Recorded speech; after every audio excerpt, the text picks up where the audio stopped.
جبتلك النهاردة سر من أسرار المزارع، سر خطير جدا هيخلي معاكي كده الفراخ في منتهى الجمال، هيبعد أي فيروسات عنها. سنتي واحد كده على رتل مية إن شاء الله هتعدي بدورة الفراخ في منتهى الجمال. هتعدي كده دورة الفراخ من غير أي نفق، وكمان هتخلي الفراخ بتاعتك كلها وزن واحد زي ما انت شايفة كده. هتخلي الفرخ فايق معاكي، وهتخليه يعني شهيته مفتوحة. وكمان بالذات لو بتربي كده الفراخ بتاعتك لو على الأرضية زي ما أنا بربي كده، واحنا عارفين ان تربية الأرضية بتنقل عدوى كتيرة للفراخ لو ما نضفتيش باستمرار وطهرتي المكان. تمام. مع بقية الخلطات اللي احنا بنعملها للفراخ هتخلي النهاردة دورة الفراخ بتاعتك أوزانها في منتهى الجمال، حلو قوي. نسمي الله ونصلي على رسولنا الكريم، ونسلم كده على حبايبنا ونقول توكلنا عليك يا رب كده. وابتدي دورة الفراخ بتاعتك ان شاء الله هتعدي بدورة الفراخ، ما تقلقيش خالص من اي حاجة. انا شاركت معاكم الفيديوهات قبل كده وانا بربي في السلكات، وكمان بشارك معاكم تربية الارضية في منتهى الجمال. حتى لو ما عندكيش سلكات، اي مكان عندك كده هتبتدي ان انت تقفلي لك مكان صغير كده وتبتدي تربي فيه الكمية اللي انت حباها. تمام. بأقل الإمكانيات ممكن تربي الفراخ البيضة بأقل الإمكانيات، بس محتاجة بس لثلاث حاجات. أهم حاجة عندك التهوية والتدفية والنظافة، هيتخلي معاكي الفرخ في منتهى الجمال.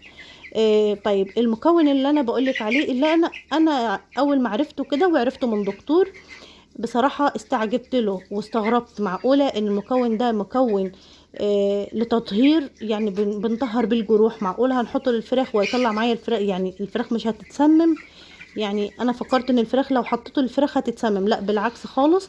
بس اهم حاجة مش بتكتري في الكمية بتاعته. هو ايه البتادين؟ البتادين هو بتجيبيه من الصيدلية البشرية، بتحطي كده سنتي على رتل مية، سنتي على رتل مية. لو سقيتك 4 رتل فبتحطي 4 سنتي. تمام. من اول مره هتحطيه هتحس ان السقايه الميه بتخلص بدري عن السقايه لو ميه عاديه. هتحس ان هي السقايه هم بيشربوا فيها بسرعه، بيشربوها يعني بيشربوا كميه ميه فيها حلوه قوي. بتحطيها كده لمده 8 ساعات او 12 ساعه، بتخلي معاكي بصراحه بتفرق معاكي جدا. بتخلي الكتكوت نشط، بتخلي الكتكوت حلو، بتخليه كمان شهيته مفتوحه. وكمان زي ما قلنا بتبعد اي عدوى واي فيروسات.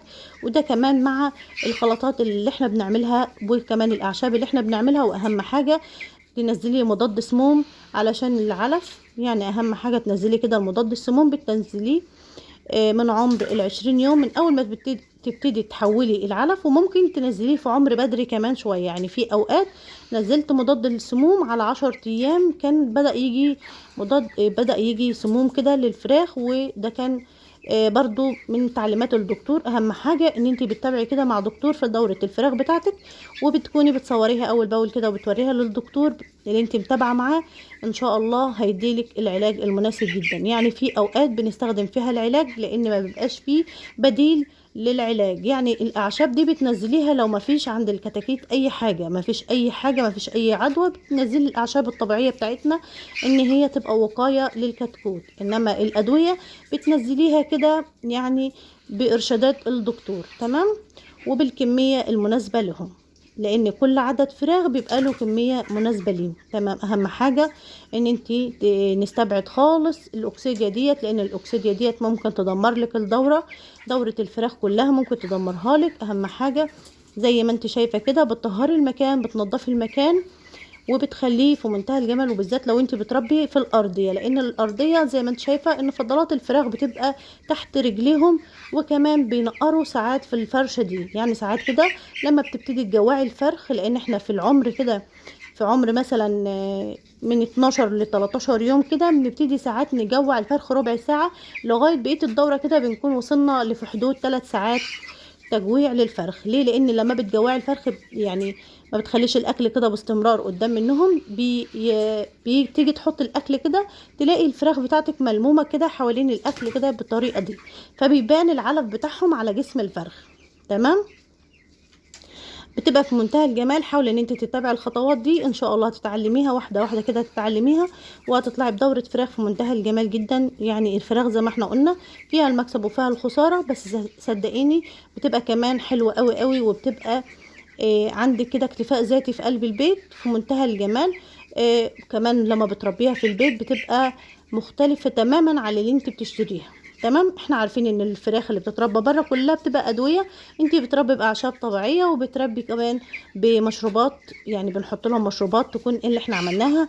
منقوع الثوم في منتهى الجمال، حلو قوي كوقايه للكتكوت، بتستمر عليه على طول، بيبقى في منتهى الجمال، حلو مضاد حيوي طبيعي، وحاجه كده متوفره في البيت. تمام.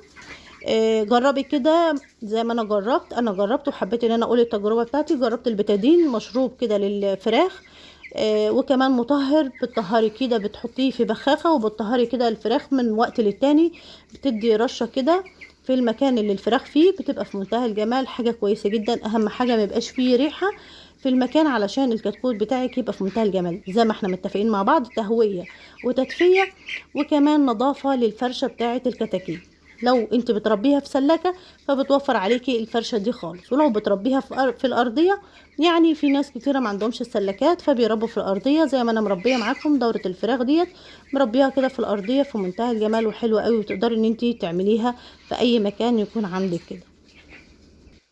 وكمان الخلطات اللي بنعملها وبالذات البصل لو عودتي عليه الكتاكيت بتاعتك من البداية كده، يعني بسم الله ما شاء الله، بيخلي معاكي الأوزان في منتهى الجمال، وبيخلي كمان الكتكوت مصحصح كده وفايق وعينه تبقى حلوة كده زي ما انتم شايفين، بتبقى الفراخ في منتهى الجمال. تمام. لو حابة كمان بتزودي في الدورة بتاعتك ان انت مثلا تزودي في الوقت، برضو الكتاكيت بتسحب معاكي في العلف، وممكن ساعتها بتنزلي مع العلف عيش مدشوش، بيبقى جميل جدا وحلو قوي، ما تقلقيش منه. بس ما بننزلوش بكميات تكون كبيره، يعني كميه كده تقلل معانا العلف، وفي نفس الوقت بتدي معاكي وزن في منتهى الجمال للفراخ. وقبل كده مشاركه معاكم الفراخ وزني كان في منتهى الجمال، وزني كان 5 كيلو، لو كنت سبتها اكتر من كده كانت هتعدي معايا برضو وزن حلو قوي. اتمنى الفيديو يعجبكم، واتمنى كمان ان انت تجربي. كانت النهارده كل تجربتنا على البتادين، ان انا جربته فعلا، جربته وفي منتهى الجمال، حلو قوي. وبس ما اهم حاجه ما تكتريش منه الكميه، زي ما احنا قلنا سنتي واحد على رتل الميه. تمام. لمده 5 ايام في كل، يعني بتعمليها مرتين في دوره الفراخ، بتبقى معاكي جميله جدا وبتبعد اي فيروسات. ومتفقين مع بعض على البخاخه، بنحط برضو البتادين في البخاخه وبنبتدي نبخ المكان بتاعنا، يبقى برضو مطهر وبيخلي كمان ريحه المكان في منتهى الجمال، يبعد عنهم اي ميكروب او اي فيروسات، يبعد عن الفراخ، لان انتوا عارفين الفراخ البيضاء بتبقى حساسه شويه وبتقبل العدوى بسرعه، وفي بتبقى الايام اللي فاتت دي كلها كانت عدوى وفيروسات، فبنحاول ان احنا نتجنب الحاجات دي عشان ما تخسريش، لان انتوا عارفين الفراخ البيضاء مكلفه وبتصرف كتير. زي ما انتم شايفين كده الفراخ جميله جدا في منتهى الجمال، بتسحب في العلف، اللهم بارك، في منتهى الجمال. يعني ان شاء الله هتجربي المشروب ده وهيعجبك جدا، ومش هتبطليه تاني وهيفضل عندك. هي العبوه بتجيبيها كده من الصيدليه، في عبوه صغيره في عبوه كبيره، بتجيبيها بتفضل معاكي مده طويله وبتبقى جميله جدا.